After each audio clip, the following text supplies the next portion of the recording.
Warning: our YouTube channel and its videos may contain scenes, language, and content that may not be appropriate for all audiences. These videos include surveillance footage, undercover pursuit of suspects, actual police and rescue operations, and fearless confrontations. If you do not approve of the content, please do not watch our videos. If you wish to continue, we strongly advise that you proceed with caution. Viewers' discretion is advised. Si Joanna Tugade, OFW ng Doha, Qatar, gusto nang makauwi ng bansa. Hinaing niya, palagi raw siyang sinasaktan ng kanyang amo. Pinagbibintangan din siyang pinagbabantaan siyang papatayin. Manoorin pong ito ang kanyang panawagan. Hindi po ako ng tulong na makauwi ng Pilipinas. Kasi po hindi ko na talaga kayang tagalan yung amo ko. Ilang beses niya na po akong sinaktan. 6 na beses na po ngayon, pang-6.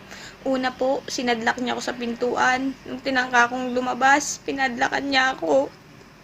Tapos nagpasauli ako sa agency. Binalik naman ako. Nakiusap sila. Sabi, bigyan ko lang daw ng chance na magbabago. Tapos ngayon po, inulit naman huling-huli po ngayon. Okay, kasama natin sa studio ngayon si Ginang Yolanda Tugade, ang ina ho ni Joanna. Okay, kumusta ho kayo, Mrs.? Medyo mabuti po. Alright. Anyway, nag-aalala siya. Eto, kasama natin ngayon yung sa OWA. Pero meantime, sa issue niyan, si Leslie Tulaloy, Loloy, coordinator ng NRS Placement Incorporated. Sa issue niyan, kakausapin natin ngayon, Ma'am Leslie, magandang hapon. Leslie? Yes, sir. Magandang hapon. Good afternoon, sir. Nakaabot ho ba sa inyo itong sumbong ho rito, reklamo ho, si Joanna Tugade. Tugade? Opo. Ano hong inyong ginawa rito? Kasi parang sinauli raw, kinausap siya ng agency roon, patas binalik, isinasaktan kung anong pinagagawa. Actually, sir, ngayon lang po kasi namin nalaman yung tungkol sa problema niya, which is hindi po kasi nag-inform din yung family sa amin. Regarding po dun sa problema niya doon. Ngayon po totoo ba? natawagan po siya nung foreign agency po namin ngayon po, na chinek nga po siya kung ano po talaga yung problema niya dun sa employer. Okay. Ang problema po kasi niya, according po dun sa secretary namin sa Qatar, Okay. nung 23 lang daw po siya nasaktan nung, or hindi naman po talaga totally sinaktan, yung sanse ng habang nagluluto siya, nadampi po ata sa Okay, ng Leslie. madam. Leslie, yan ang version nung sinasabing counterpart ninyo doon sa Saudi, sa Qatar. Tama? Yan ang version yan. Ngayon, bakit hindi mo pakinggan kung anong version naman? Dito mismo, kasama namin yung nanay. Nay, magsalita kayo para malaman nila. Hindi maniwala si nanay. Kasi parang Noong lumalabas. November po, nagsumbong, tumawag na po sa amin yung anak ko na kinulong po siya sa kwarto. Pinaguntugan po siya sa 4 na sulok ng kwarto. Okay. Bago sinaraduhan po siya. Nung siguro po may dumating, binuksan ng pinto, doon po tumakbo ang anak ko, dumiretso po siya ng agency. Dahil ang sabi na po sa kanya, nung babae, papatayin nga po siya noon. Tumakas po siya, pumunta sa agency. Ngayon naman po raw, ang sabi naman po daw sa kanya, Agency. nagmakaawa naman po yung amo. Nasabi naman po raw, humingi po sorry. Sorry daw po, hindi naman po daw ulitin na. Okay. At kapag inulit po raw yun, sila na po raw magpapauwi. Okay. Sabi, So naulit. sabi po Tapos po nitong ano nga po, naulit naman nung March po yan. Sinaktan na po yan, kinalmot na po yan sa mukha Naku, anong ba ito? Inaano pa nga po niya sa internet binibilangan niya, scratch 1, sabi nga po ng anak ko, inaan niya sa internet, lahat ng ginagawa, computer niya sa mga kaibigan niya, para nalalaman yung ginagawa. Eh ako naman po, hindi naman po kasi ako marunong mag-computer, inaano lang sa akin, sinasabi lang po sa akin. Tapos yun nga po, nitong Mayo, na huling-huli niyang pananakit, yung sinabi po na ilulublob daw po siya sa kumukulong mantika. Kapag kayong itlog po raw, ay hindi niya na perfect ang pagkakaluto. Pero buong pula. Ginawa naman po ng anak ko, iningatan buo naman pong pula. Hindi puro pinansin niya yung salita na iblulublob siya sa mantika. Hindi, naibigay naman po ng maayos yung itlog. Naninikit naman po, may konting ano lang sa gilid. Perfectionist. Hinampas po siya ng sanse. Kaya- Leslie, okay, sige. Leslie, narinig mo, Leslie, kung anong sinabi rito ng ina. Yes, sir. Ito ba'y papaniwalaan mo? O, lahat na, parang mukhang baliktad ata ang kwento sa inyo. Parang napakabait nung Hindi, sir, aswang na... kasi actually naka-voice record nga po yung conversation nila ngayon. Yun po yung narinig ko dun sa mismong housemate. Pero kung ano po, i-double check pa rin po natin. Kung ano po Leslie, talaga anong yung i-double check mo? Anong ibig sabihin? Hanggat kikita kayo, sige, ibababad nyo roon. Hanggat pera-pera lang dating. Hindi ba Hindi po. pag kayo sa agency, ang mawalang galang lang, kasama natin sa OWA, hindi ba at talagang bibigyan nyo ng atensyon, titingnan yung kalagayan, kapareho na itong pinadala nyo, susuriin nyo kung nagsasabi ng totoo, magkabilang panig, hindi yung panig lang ng counterpart ninyo kasi pera ang tingin ninyo dyan, parang cash register eh. Parang Hindi, sir, lumalabas kasi siya ngayon. mismo yung kausap eh. Na, O ngayon, sige ha. Ito, okay? Sa linya natin ngayon, pakinggan mo Leslie, si Joanna Tugad. Joanna, magandang Hello po, hapon. Sir Ben. Patulong naman po. Okay, sige. Sabihin mo rito kay Leslie, kasi ayaw maniwala. Ito ngayon sa agency na si Leslie, sabihin mo sa kanya, nakikinig yung OWA, live tayo sa PTV. Kasama si Tul Erwin, Tulfo, si Alex Santos, at si Ma'am Josephine Tobia ng OWA. Ngayon, mas maganda, nagkakaalaman kasamang ina nyo rito. Ano? Pakisabi nga, kasi parang lumalabas si Leslie, ayaw maniwala sa mga sumbong mo. Ikaw na mismo magsabi sa kanya kasi parang hindi ka nakakausap. Tama. Sige, kausapin mo siya ngayon. Sige, naririnig ka niya. Hello po, ma'am. Gusto ko na po talagang umuwi kasi ho, ang amo ko rito, sinasaktan ako. 6 na beses niya na po ako sinaktan. Oo, pero Tuloy kanina po, di ba nakausap mo 2023. yung secretary dun sa Qatar? Ang Hello, sabi ma'am. niya, pag dumating yung employer mo na lalaki, dadaling ka niya sa agency. Tama Po? ba? Tinawagan ka ng secretary dyan. Ang sinabi sa iyo, pag dumating yung employer mo na lalaki, idadaling ka nila doon sa agency.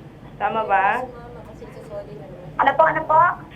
Ang sabi ko, ang employer mong lalaki wala pa dyan, di ba? Hindi pa dumadating. Hindi pa po. Pag dumating siya, ang sabi ng secretary, sabihin mo sa kanya na dadaling ka sa agency. Tama ba? Opo, pero po, mama po, ano pang gawin sa akin ng amo ko? Ayoko po. Kasi ilang beses na po ako nagsabi sa kanila na yung pagkasakit, pinaktan ako ng amo kong babae. Sabi ko sa amo kong lalaki, pauwiin mo na lang ako. Dali, pauwiin niyo na lang po ako, sir. Sabi ko kaysa ganyan. Alam mo, ginagawa sa akin ng asawa mo, pang-6 na beses niya na to. Sabi ko, ilang beses ko na kayo pinagbigyan, pauwi niyo ako. Ano sabi niya? Hindi, September, hindi ka tapos ng kontrata mo. Sa September, pauuwiin kita, pero ticket mo, sabi niya ganyan.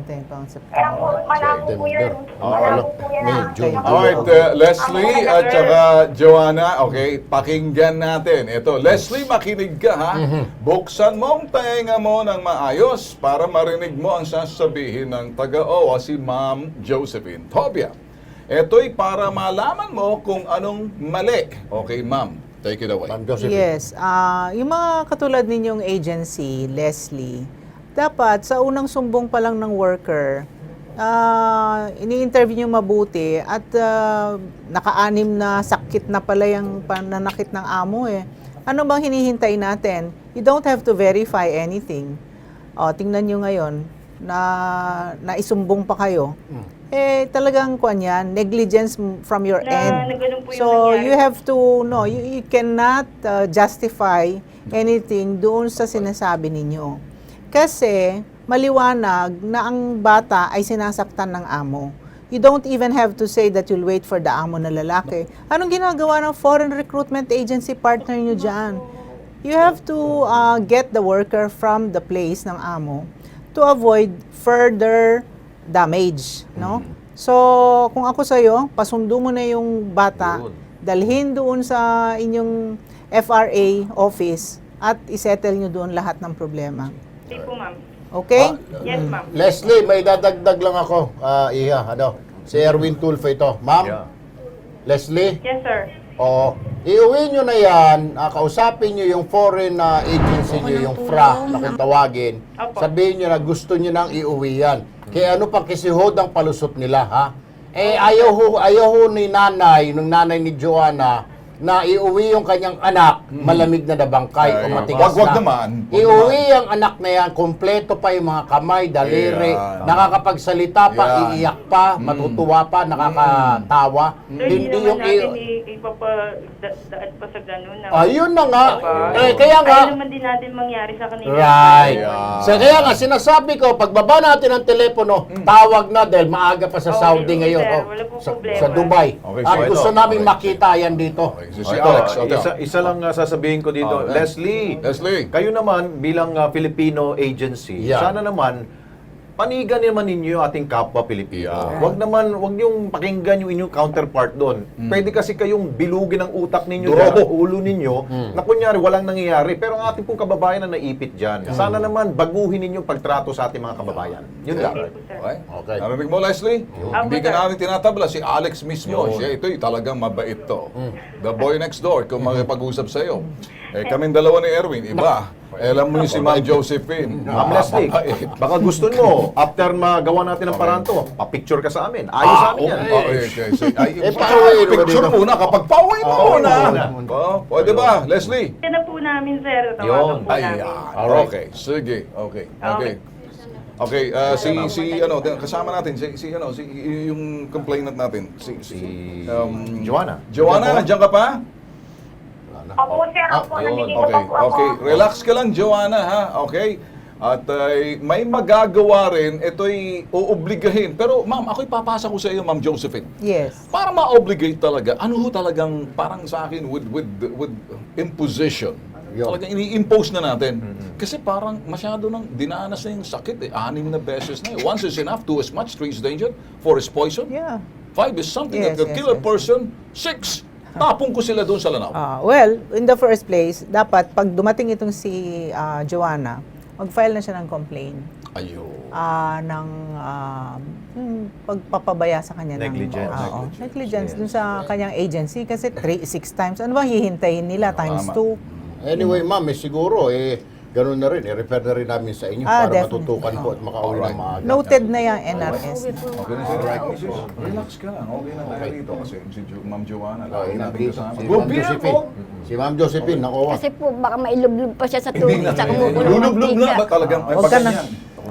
Hindi mangyayari yan. Okay? Relax ka na dyan. Okay.